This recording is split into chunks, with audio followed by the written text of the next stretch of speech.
bisa dilihat dari itu aja. Dari Facebook kan kadang-kadang ada yang jualan kan, online shopping. Oh, Mbak di gunung sama dong Mbak, sama kayak saya yang nggak bisa keluar. Ya nanti saya upload Mas, lebih ke perilaku konsumennya kok kita, bukan sistem pemasaran. Kan kita ini kan materinya belajar mata kuliahnya kan tentang perilaku konsumen. Jadi mungkin yang nggak bisa keluar bisa observasinya yang di online ya. Kan kadang di Facebook kan ada yang jualan online shopping gitu. Nah itu di observasi, mungkin kalau bisa tanya sama yang beli kenapa kok mereka milih online shopping atau apa seperti itu. Nanti detailnya saya upload mungkin minggu depan, nanti dipresentasikan waktu TTM kedua aja.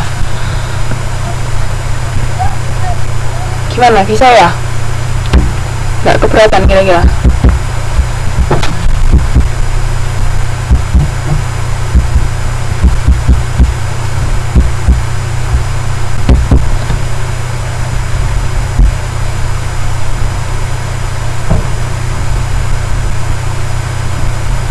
Oke, ya sudah, nanti saya upload lanjut ya.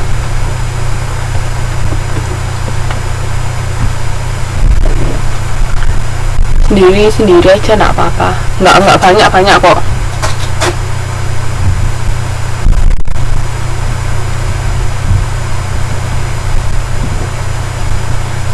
Kita lanjutkan dulu ya.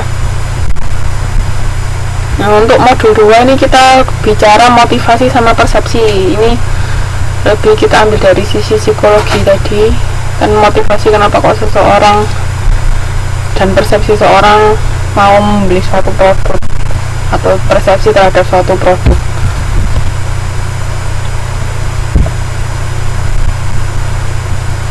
Nah, yang pertama tentang motivasi.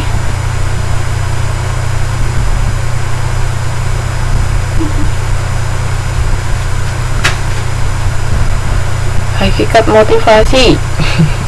Jadi menurut Sifman sama Kano lagi, tadi kan kita juga ada definisi dari Sifman sama Kano. Motivasi yaitu tenaga dorong dalam diri individu yang memaksa mereka untuk bertindak. Jadi ada sesuatu yang membuat kita pengen bertindak, melakukan sesuatu, itu yang namanya motivasi.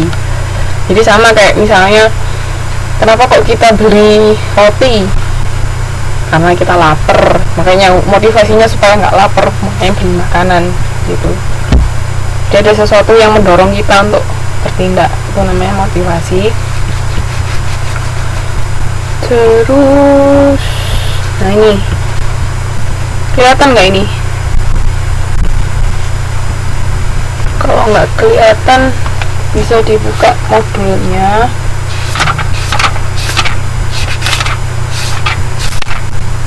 Di halaman 2.4.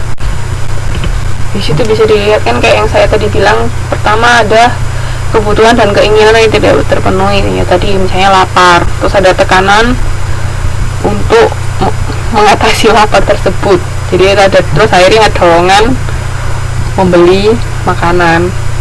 Akhirnya kita bertindak, jalan misalnya ke 7-Eleven atau Family Mart untuk beli makanan. Terus setelah sudah makan ya sudah, tekanan akhirnya berkurang. Nanti kalau lapar lagi baru makan lagi.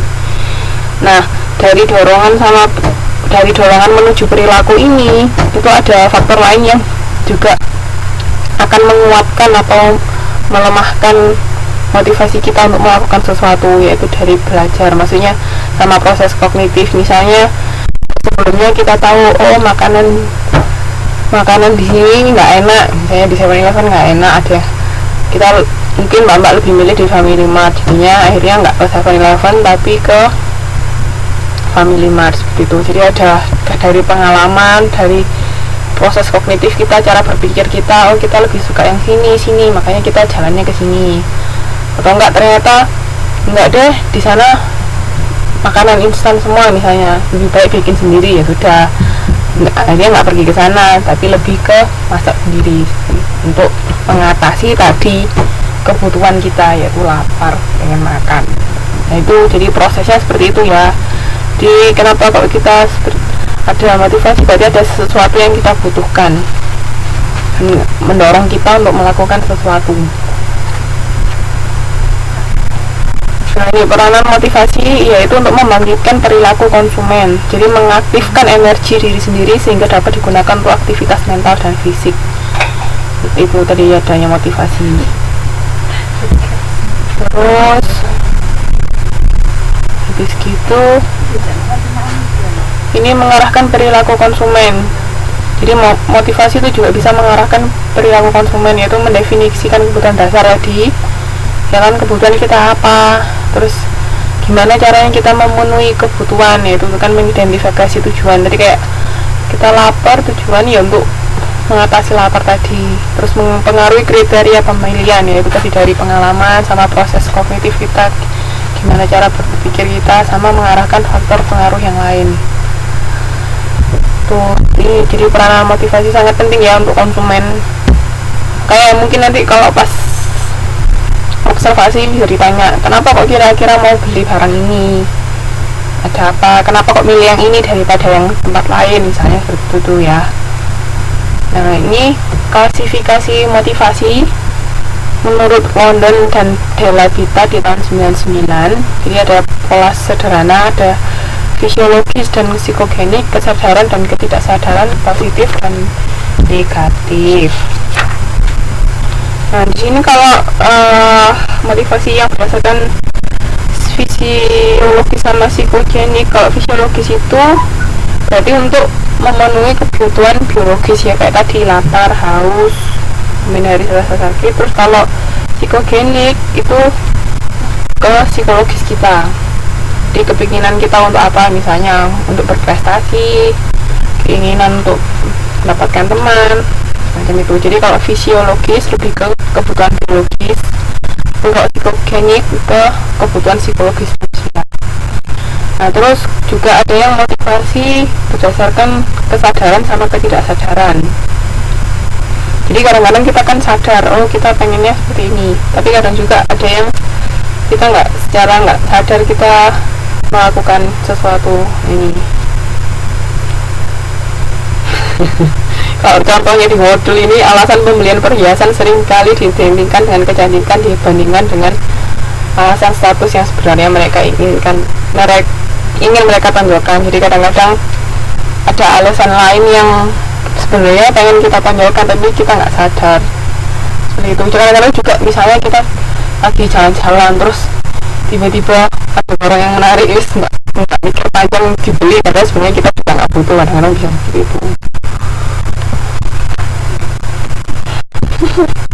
Iya, kalau teman saya di belakang ini sering katanya. Terus ada positif sampai motivasi positif sama negatif. Ini ada yang pengaruh positif sama pengaruh negatif. Jadi tergantung pengaruh masing-masing ya.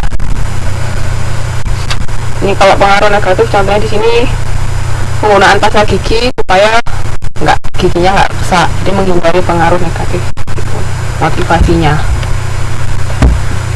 Yang mau ditanyakan sampai sini?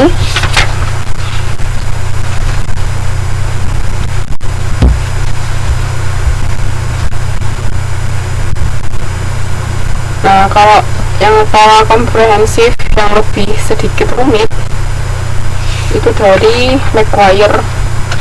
Itu disitu ada macam-macam.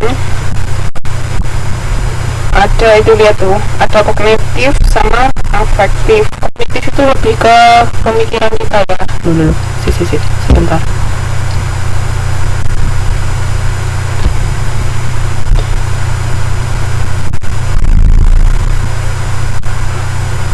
Sebentar, kok nggak bisa balik ini. Nah, jadi kalau kognitif itu lebih ke pemikiran kita, tapi kalau afektif itu lebih ke perasaan kita. Ya, di situ dilihat. Jadi kalau kognitif ada pemeliharaan sama pertumbuhan, sama afektif juga ada pemeliharaan sama pertumbuhan. Terus ini aktif sama pasif, jadi ada yang kita bertindak secara aktif sama kita bertindak secara pasif. Jadi ada kombinasi dari semua itu. Jadi kognitif afektifnya ada 22 masing-masing, aktif sama pasifnya juga ada 22, jadi 4 kali 4, makanya ada 16 gitu.